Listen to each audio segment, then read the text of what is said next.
Am I the a-hole for not letting my daughter live with me after my ex kicked her out? My ex-wife, 45 female, and I, 46 male, divorced 3 years ago and have 3 kids together, 24 male, 22 female, and 17 female. Since our 2 older kids were already moved out and in college when we divorced, the only custody and child support issue we had was our youngest daughter, Mary, who was 14 when we split. My ex wanted full custody while I was pushing for shared custody. I had moved into an apartment at this time, and Mary would stay with her mom during the week because it was easier for school. She would come stay with me on weekends though.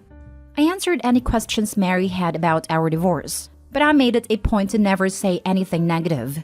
I didn't want Mary to think that anything she had done was the cause for our divorce. I cherished the weekends we spent together, and from everything I saw, Mary enjoyed our time together too. So it came as a huge surprise when Mary read a statement during a custody hearing stating that she felt I was unfit as a parent and that she wanted to live with my ex full-time. The pain I felt listening to her say those things cut me to my very core. I tried to talk with Mary after the hearing, but my ex stepped between us and told me to leave them both alone. I was heartbroken. Since then, I've only had rare visitations with Mary because she has consistently said that she wants nothing to do with me. No matter how bad it hurts, I never pushed her to spend any more time with me than she wanted to. I have paid every cent of child support and also continued contributing to her college fund.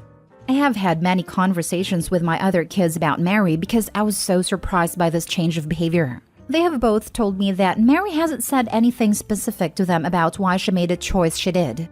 Communication between my ex and I is not good, and she pretty much refuses to discuss anything related to Mary, who is going into her senior year of high school. I have recently moved in with my girlfriend of 1 year and her 3 kids, all under 15.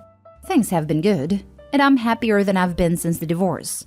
But a few weeks ago, I got a surprise call from Mary. She said that my ex had kicked her out of the house, and she had nowhere else to go. I immediately told her that I would help any way I can. After talking with my girlfriend, we agreed to let Mary stay with us for a few days while we get things figured out.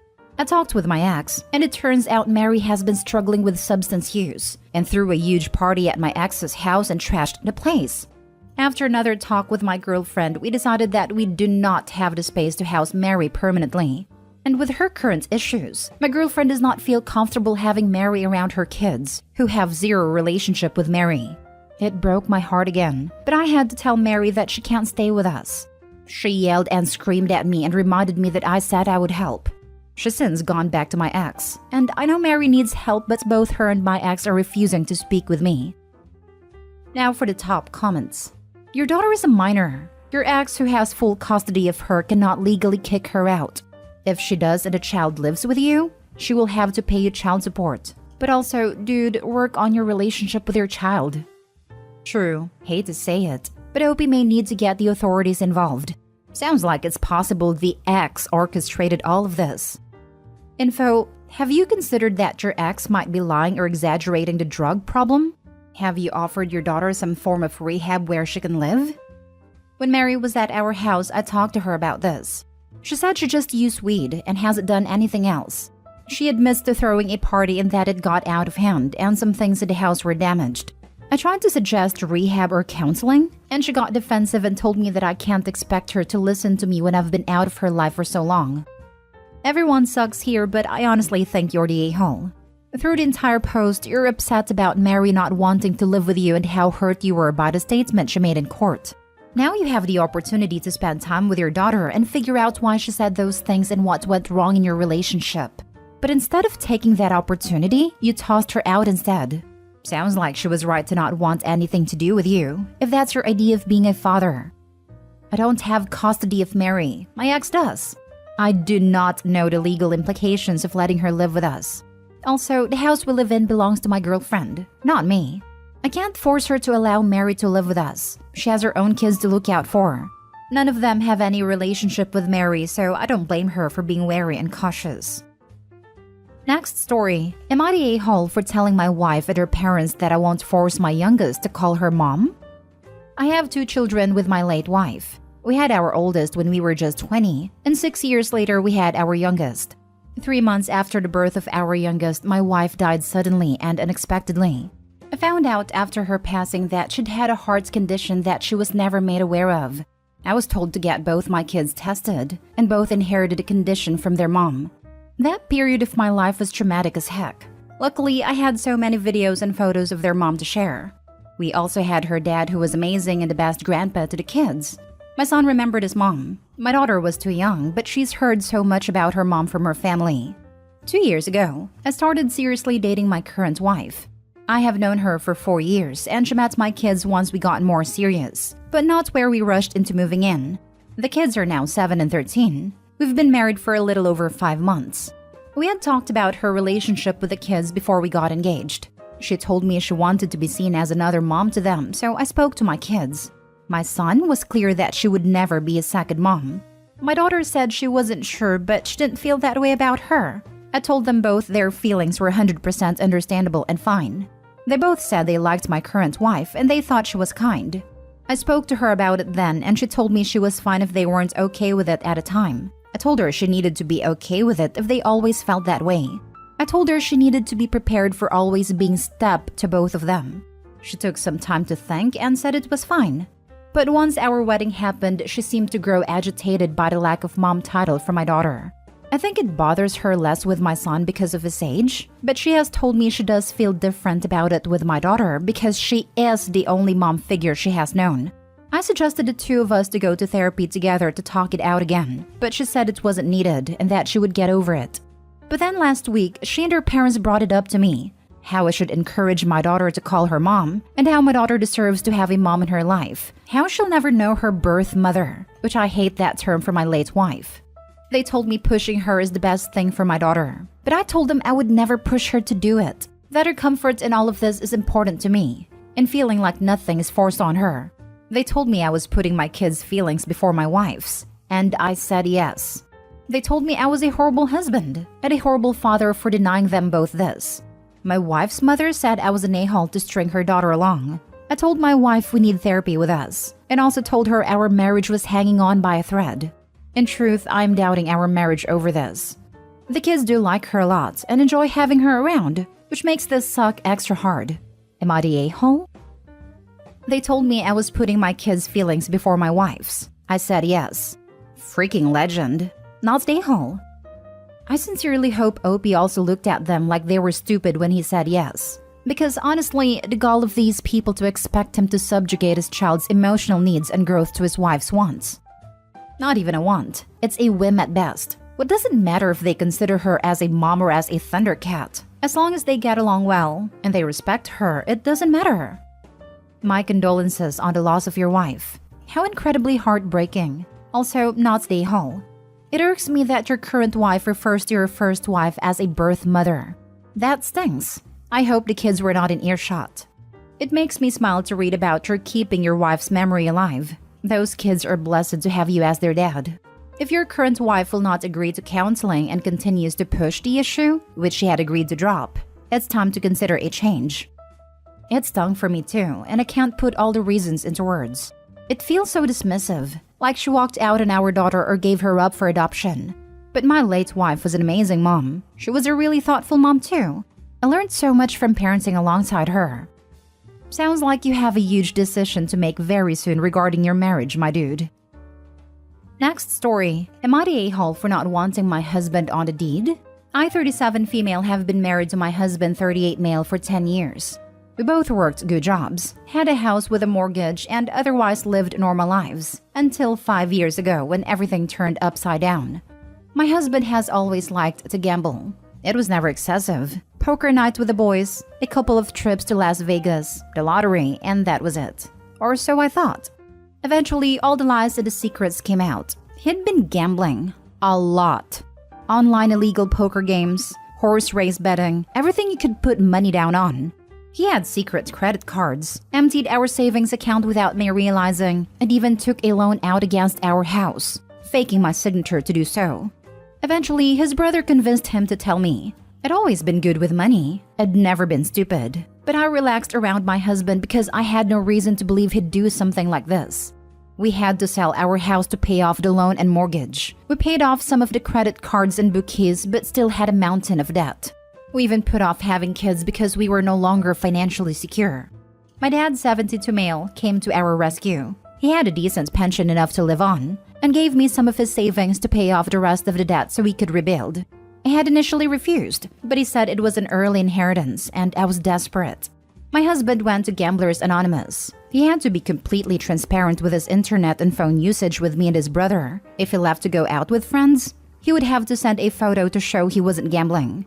I was strict because I said it was that or I left. He hasn't gambled in 3 years. He did slip just before the 2-year mark, ended up losing $1,500 at poker. He apologized, continued on the meetings, and nothing since.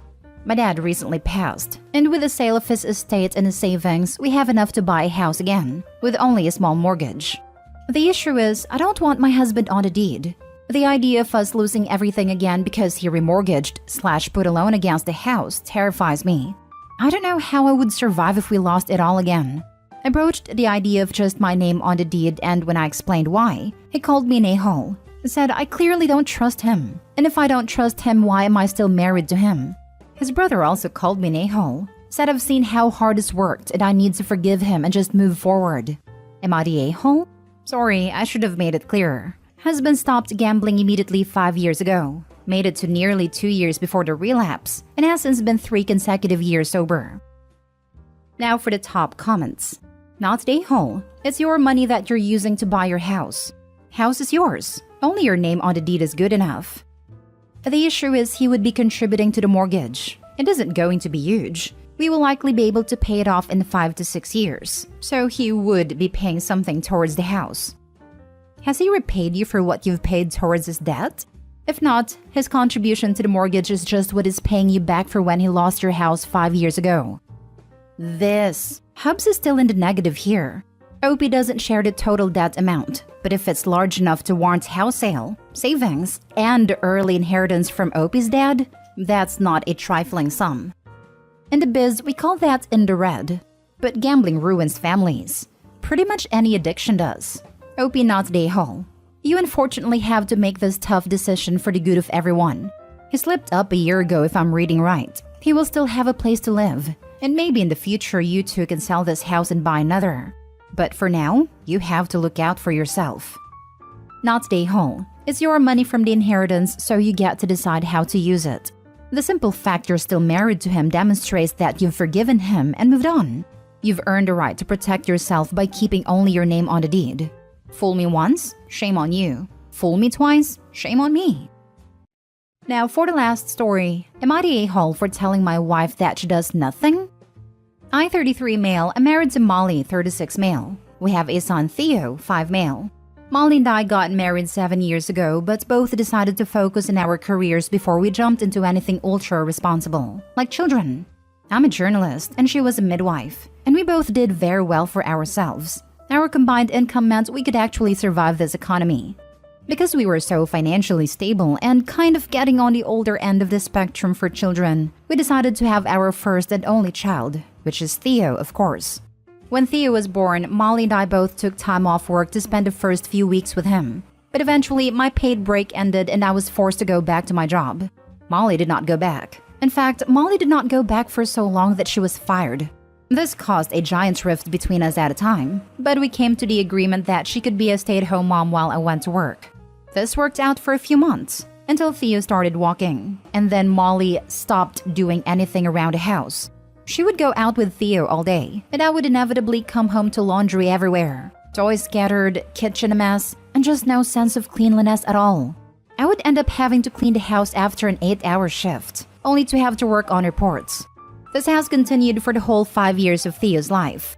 Molly has been terrible at cleaning or taking care of the house at all, but she does good with Theo, feeding him, cleaning him, etc., but I'm always left to clean the messes afterwards.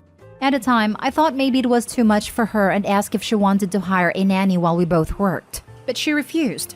I've asked her to maybe clean up a little before I come home. She agreed, did it for a time, and then stopped. Yesterday I had enough. I came home from work only to find Play-Doh all over the living room, kitchen ingredients left out on the counters, water spilled over the hallway, toys everywhere, food on the floor. I feel need to clarify that I understand kids make messes, but this wasn't just Theo's mess, it was Molly's mess too.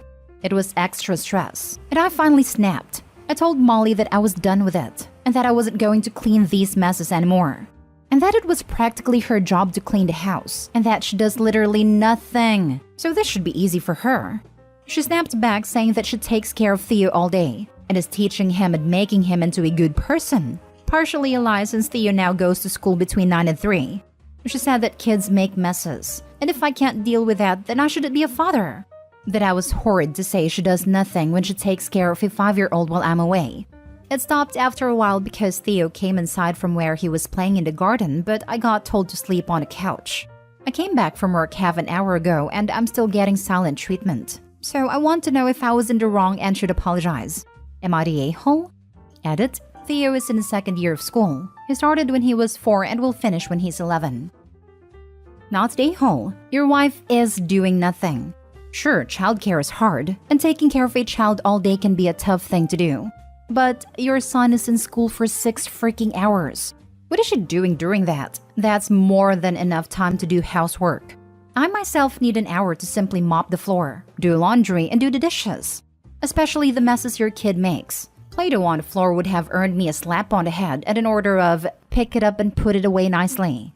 Your wife is doing nothing all day while your kid is in school and then has the audacity to call you a bad father for working and cleaning? This woman is a joke. OP, I need you to show her this comment section later. And the whole teaching the kid to be a good person, part of that is teaching your child to clean up after themselves. My 17-month-old helps pick up her toys. She helps throw away the trash and brings her plates to us to wash it. This is a 17-month-old toddler. A 5-year-old kid, they should be cleaning up their own messes by that age.